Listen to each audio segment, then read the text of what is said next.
Oh, hi there. So, in our last video, we ended mentioning how we had a bit of a breakdown last year and how it was a catalyzing moment for us in our journey as a trans woman.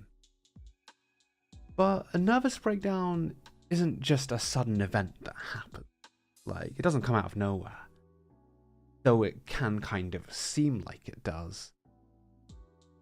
It's a slow and arguably insidious thing that creeps up into someone's headspace over time. And I want to talk about that, as it's arguably one of the most significant events in my recent life. But I think it's also important to understand where that comes from. Back in 2015, I had started a new entry-level job. My first professional kind of job with a salary since I graduated from uni, and I was doing my best to make it work. It was a startup company, so things were pretty hectic all the time, but I was loving it. I was always very efficient and a very kind of solid worker, and I very much felt distinguished in what I do. I quickly proved and established myself to be the best at what I did. And over time, the company continued to reward that. I started to get raise after raise and promotion after promotion, until it was the point where I was leading that team that I was the very first member of. Worked with my line manager, who had become my kind of work mentor, over years to kind of build the infrastructure of the department and define the processes. And eventually I had complete autonomy and was able to do whatever I wanted in terms of projects, in terms of working on things to kind of help the company and the people grow. And it was very rewarding. It was never about power or authority. It was like every day I worked, I felt like I was building something. I was contributing to something larger than myself. And I got a lot of satisfaction from that. If you've known me for any length of time, you'll know that typically I'm really good at ideas, not so much execution. But there it was strange. Everything was working exactly the way I wanted it to. I was thriving, and I was always happy to put in extra time and extra effort beyond what I needed to do, because it was fulfilling for me. Like, it was really genuinely a fulfilling experience, and I never really had that before. I never really felt like I was a success at anything until I was that. I could do extra projects, I could focus on people with their personal issues and be a proper mentor to the people around me. Like, when they had problems, I would help them out, whether they were work related or external. I took care of my team, and I really loved it. Like, I genuinely think that it was probably one of my favorite things I've ever worked as when I got to that point. And I was always trying to streamline things for everyone and make life easier for me and everyone I worked with or associated with in that office. In my personal life, however, while all this was going on, while I was climbing the corporate ladder with what seemed to be relative ease, things were not doing so well. So work and my hobbies had quickly become my escape from stress and drama, which is a very kind of strange thing to think about. It's normally, when people think about work, they don't think that it's an escape from stress. Typically, at least I don't think so. Maybe some people have that great kind of job that it is, which is awesome. Good luck to you if you find it. My dad, who's my only family member, he had a lot of increasingly worse health issues, and he's still dealing with those right now, and his own traumas and mental health issues. On top of that, suddenly there were debts of his that I didn't know about that were kind of knocking at our door, and I wasn't really aware of that. They needed immediate attention, so I had to step up and take on that responsibility, even though it had nothing to do with it, or we'd both suffer immediate and severe consequences. But we're going to talk more about him and that whole experience another time. Meanwhile, earlier in the year before I started that job, I'd invited a friend to live with us. She wasn't in a good place where she was. Every time we spoke, she seemed very sad all the time.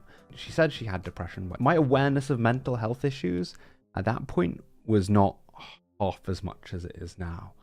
Like, I was kind of aware of what these things meant, but I didn't really fully understand them, which is ironic because I was dealing with exactly the same kind of stuff all my life. She wanted to go to uni and become a doctor, but she didn't have much success doing courses before.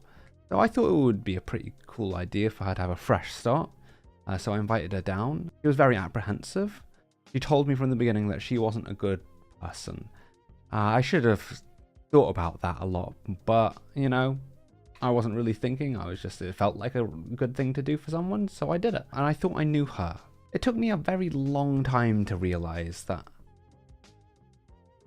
I was willfully blind to a lot of her flaws, and I'd been projecting a lot of intense feelings I had for someone else onto her, because I couldn't really resolve them with the person I had those feelings for. She seemed to reciprocate them and accept them. I kind of just threw them at her and they seemed to stick a bit. Or at least that was kind of a lie I'd told myself and was very much believing. I figured, you know, it would be fairly easy.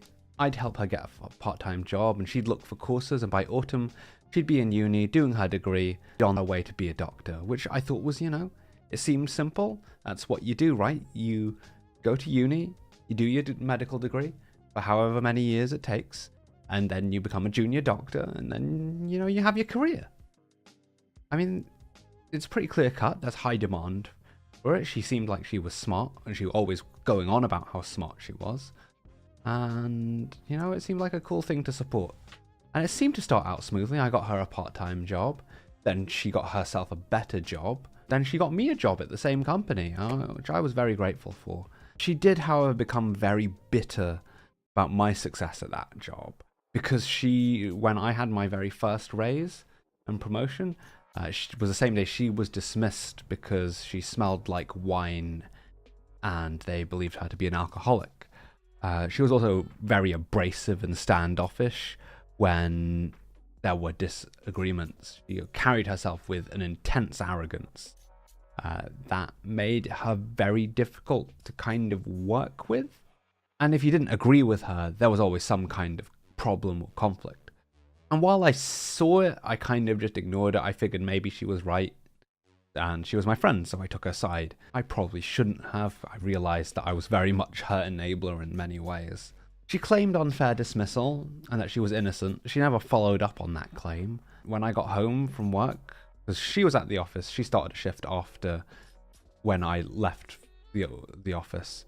And when I got home, I found 3 empty bottles that weren't there before my shift. So I mean, what do you say to that? What can you say? But in my heart, I knew that she was wrong, but I gave her the benefit of the doubt. And I ignored the facts. I ignored the reality. When I was out of work, I decided to pour my free time into helping her with her pursuit of her education. And it quickly became apparent that what she thought was a degree was actually A-levels, college education in the UK. And I was not aware that this was her level of education before she came over. If I was, I probably wouldn't have invited her because it added a whole extra layer of complication to it, because I didn't know how. I knew how to deal with uni and helping her with that application process, but I had no idea how to get onto adult courses and things like that, and I didn't really know where to begin. She gave me the impression that she was a very well-educated, very intelligent person. She was always going on about how clever she was and how high her IQ was and how great the Finnish education system it was, but it didn't seem great for her, or at least that's the way she put it across. Like, she made it see me think that it wasn't her fault she wasn't able to succeed, when really I think it kind of was. And she proved unwilling to take any steps forward in her life. She wasn't willing to Google courses, she wasn't willing to do applications, and she would always hide behind the excuse of depression. I felt like I had to baby her. I felt like she was a child and I had suddenly become her parent. I didn't like it, and I don't think she liked it either. We kind of just eventually, she did 1 application, I did 6 or 7, and it was incredibly frustrating because she seemed to fight me at every turn, almost like she didn't want what she was telling me for years she wanted. And it was a very confusing situation. All the while I was helping her and she was living under my roof, never having to cook or never having to do any chores, living practically rent-free for London. I mean, she was paying about 200 quid a month, maybe 300 if I remember right, including all the utilities for a shared room in a 2-bedroom flat in Zone 2, central London, when that wouldn't get you a week living in a cupboard under the stairs in some parts of central London. And somehow she felt like her money deserved to get her more than that. Her monthly salary might get her a place on her own and she'd have no money to get to work or pay bills, but that was her perspective. And she was always complaining about everything, how tidy it was, the quality of the food, the timing of everything, just everything. Everything you could think of, everything that wasn't, you could find a flaw in, it was a big fight. And I think her frustration was very much at the reality of her situation, at how far behind she was starting to realize she was. And I think she had a massive delusion of grandeur that she had set herself up for. I mean, her philosophy was always fake it till you make it, in her own words, which I always considered it to be a very unhealthy motto, which is ironic, all things considered. And she was very proud, and yet she didn't have any accomplishments to justify that pride. She was very proud to exist. Like, that was her thing. Like, she had done nothing of significance for herself, and it didn't seem like she had done anything of significance for people around her, at least so far as she could demonstrate. And she would freely admit that she considered herself spoiled and demanding. And now that she was an adult having to deal with the real world, she couldn't handle it, is how it came across. I think she had difficulty processing the reality of being an adult. And it led to her, rather than react in a way where she would try and progress herself and grow, she would delve deeper into that delusion of grandeur. I think it's safe to say that you would have a lot of difficulty finding someone as high-strung and demanding as she was. And I can see now in hindsight that her arrogance was a defense mechanism. The concept, I mean, she was a self-confessed perfectionist, and the concept that she wasn't as good as she believed herself to be was like a hammer to glass. Like, it would shatter her. But she's the kind of person, spiteful as she is, that when that glass shatters, it explodes everywhere, cutting anything nearby. So rather than let herself be picked up in pieces, she would embed herself into whatever was closest, which was me. She lashed out regularly about anything and everything that wasn't the way she wanted it to be, because it seemed like, in her mind at least, she could do nothing wrong. She started to increasingly demand more and more from me, more wine, more money to borrow, more time. And she did this knowing I had more important things to be putting my money towards. But she would have a tantrum every time she couldn't get her way. She would always just drink and gamble, and that was her life. She didn't do anything else. And it was sad. Kind of pathetic almost. Like, even on the days she didn't drink, she would reek of wine with the amount that she drank. It made me sad. And I couldn't stop her. I tried, but I couldn't. Eventually her debt to me got so high at one point that I decided, and for about half a year, she made no effort towards paying it back. I just decided, you know what, you're clearly not going to do anything. I think it was about 800 and something by the time it got to that point, where I decided, you know what, you're clearly not able to do anything to repay me. So why don't we just forget it? It's going to make you less stressed out. It's going to make me feel less bitter about it and less resentful that you're not able to do it. So let's just wipe the slate clean and have a fresh start. You know, I thought that would be a weight off, but no, she would always find something more to pick a fight about. She didn't like the way the house was laid out. She didn't like the way things weren't tidied in the way that she wanted them to be. I mean, some of the things she said were justified. I revamped the whole house, bought new furniture, tidied everything, and it was never good enough. The food wasn't good enough. Nothing was good enough. I couldn't figure out how to please her. And she was always making excuses, like she didn't want to cook it, even though she didn't like the food. It was always, oh, all the food in the UK is bad quality, even the really expensive stuff. I think maybe it's just because she wasn't as good a cook as she thought she was. I mean, I liked her food, but the way she went on about her cooking was like it was the best thing in the world when it was kind of about average.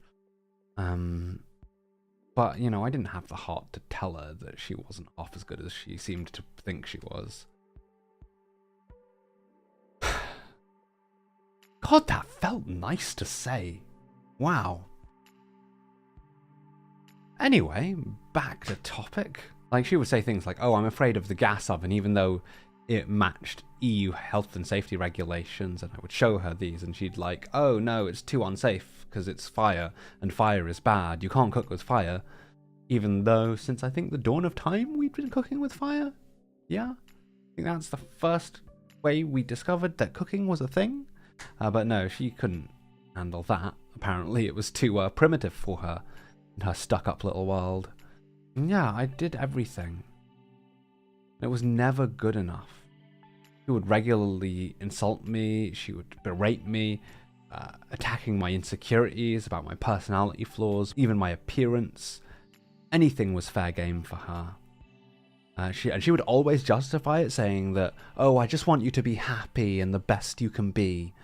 I don't understand how anyone could be like that. So needlessly cruel. And she blamed me. Whenever she would lose at gambling, saying I was giving her bad luck when I was there, or when I wasn't there and she was losing, it was, oh, she didn't have a good luck charm, so it was my fault for not being there. She wanted me at her beck and call all the time.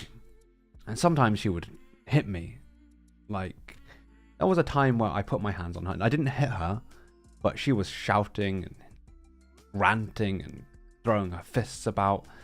And I took hold of her arms and said, please calm down. Please stop. Let's talk. And she treated that like it was a massive assault. I know I shouldn't have done it. And I immediately felt bad because I saw that she wasn't good. But I was never violent with her. Not the way she was with me. I mean, she didn't have the physical strength to hurt me, but God knows she tried. I mean, she would joke about it, saying it was playful, but the way she looked at me when she would hit me was not playful. And I very much felt the hostility radiating from her. You know, she would always dictate how I could talk to her, saying things like I wasn't allowed to read anything deeper into what she said because there was a language barrier, despite the fact she was proudly fluent, both written and spoken English, even if it was a second language. I've never really read much beyond the surface of what she said, but I would always question, and I would say, hey, this thing you've said made me feel bad, can we please talk about it? But I wasn't allowed to do that anymore, so I didn't. I just took everything at face value, which very much made me feel like I couldn't speak to her. And all the while, she would be picking apart everything I said, trying to find ways to hold things against me, trying to find an excuse to start an argument wherever she could.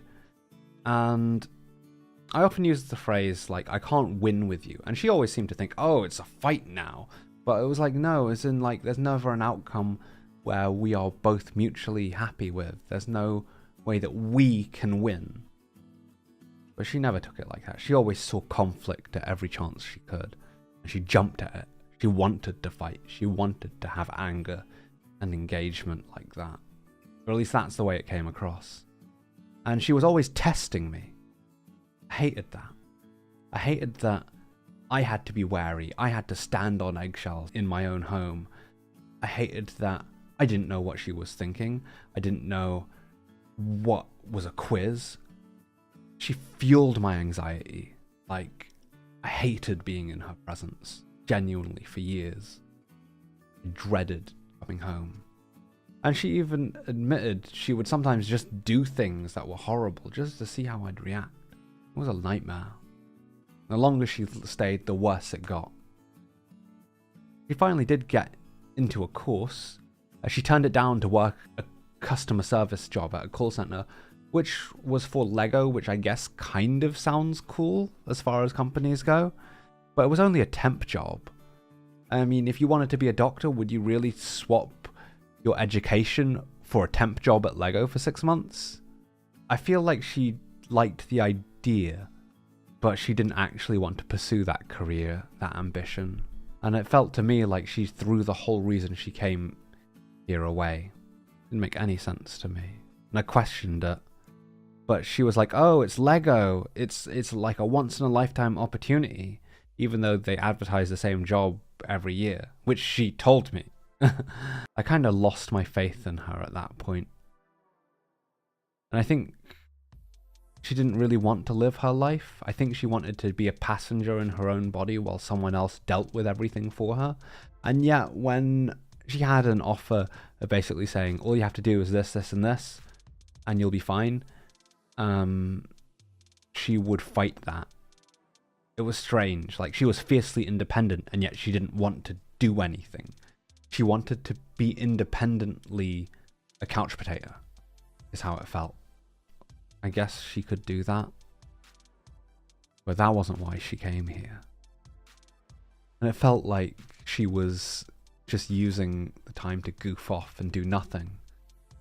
And every time I would come home from a hard day's work, she wouldn't have done anything. She'd have spent the whole day sitting in the same spot, not moving. And it's something I'd seen before and I knew wasn't healthy and I didn't like. And she decided, you know what, when that temp job was over, she was going to focus on herself, her issues, not her education, her mental health, which I can appreciate. I can appreciate wanting to do that. But she didn't betray any signs of being depressed other than apathy, or apparent apathy. I genuinely think she was more just lazy than apathetic, based on her behavior, at least. Because she always seemed to have energy to have a fight, to have a go at me, to find a reason to make me feel like crap. I mean, yeah, I guess she did have depression. Very much even while she was getting treatment, while she was going into therapy, her treatment of me continued to worsen. The longer she lived here, the longer I dreaded coming home. She always wanted me to come out so I could pay for drinks and carry her drunken ass home when she was staggering through the streets. She was a living, breathing trauma that just was occupying all of my time and all of my attention. And even when I was trying to be isolated, she would impose herself on me physically. Even when I wanted time to be alone, time to unwind, she wouldn't allow it. She wouldn't allow me a space no bigger than what you're seeing right now. And just to demonstrate, you can see I'm touching that, right? This is all the space I require.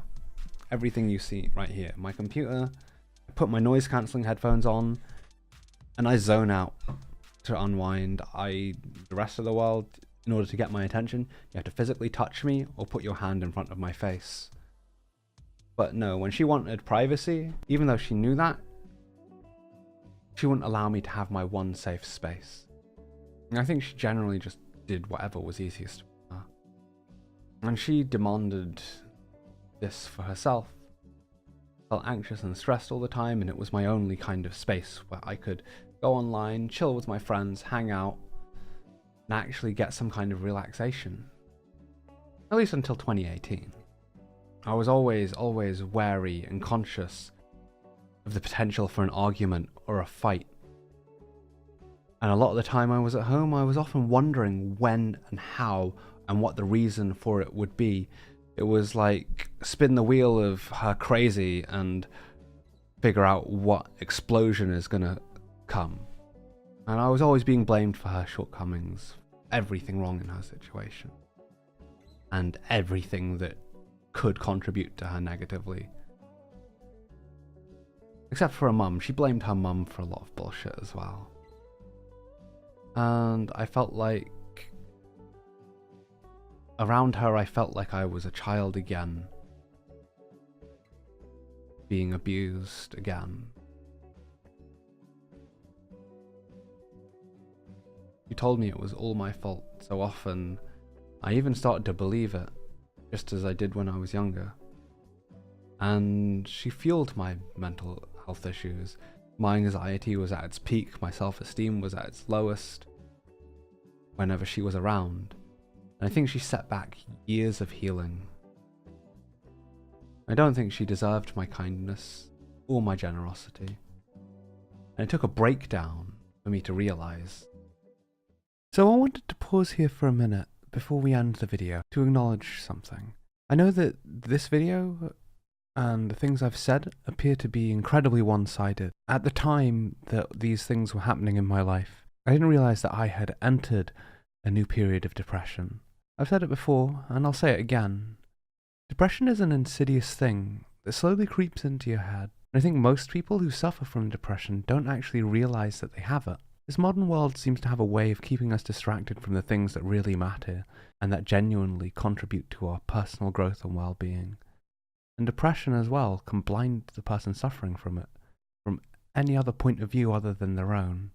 And when talking about it, when working through it, very easy to slip back into the state of mind and the feelings that depression gives you. I wanted to convey that in this video, which has naturally led to this video having only one point of view, and that is a very dark and sad one.